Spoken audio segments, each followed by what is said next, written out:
Yan, good day mga kamaster. Share ko lang sa inyo yung aking third hand na ginawa. Alam niyo ba ito mga kamaster? O yan, tutupi-tupi rin yan, no. Yan DIY lang na kung sakaling ikaw ay maghihinang, hindi mo na kailangan ng katulong para isundot lang tong soldering lead. Ginawa ko yan para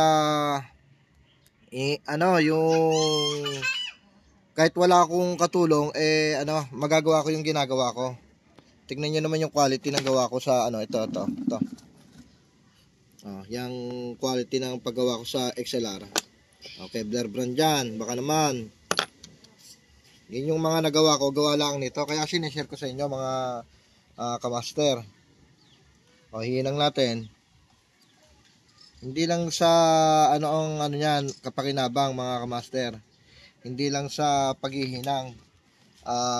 Kung wala kang patungan ng panghinang, syempre pag nailagay mo yan dyan, ito, yung ko, pwedeng malusaw yung plastic. Ito, maraming purpose to mga kamaster. Ididikit mo lang yan dyan, meron ka ng patungan ng yung panghinang. Isa pa, kung ikaw ay nagbabaklas sa appliances, o meron kang nire-repair, alam naman natin na lagi nawawala yung mga tornilyo. Meron ka ng meron ka na ring isang patungan.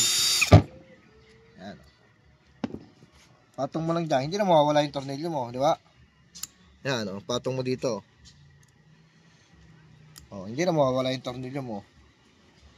Yan, share ko lang yung third hand ang tawag dito third hand na kung bibilihin mo sa Lazada. Eto, DIY lang. Epoxy natin, magnet ng speaker na hindi natin ginagamit. Ito napulot lang natin. Itong yan yung nagalaw-galaw na yan. Tapos ito, clip yan mga kamaster. Inepoxy ko. Mas matibay kaysa doon sa nabibili ng third hand kasi mabigat to mabigat yung magnet. Ayan, nagdidikit. Mabigat hindi na siya kahit ikaw lang mag-isa makakapaghinang ka ng mga maliliit na pyesa. Iipit mo lang dito.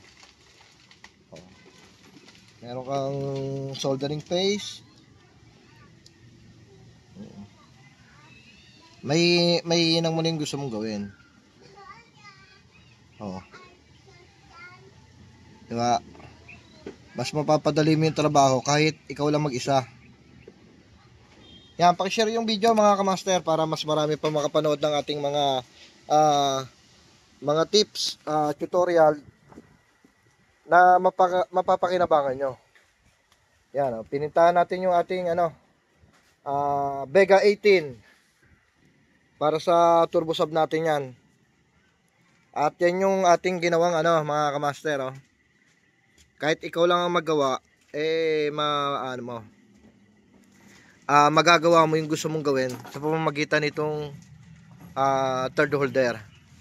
Ganda ng ng brand ng Kevlar ng XLR. Timo na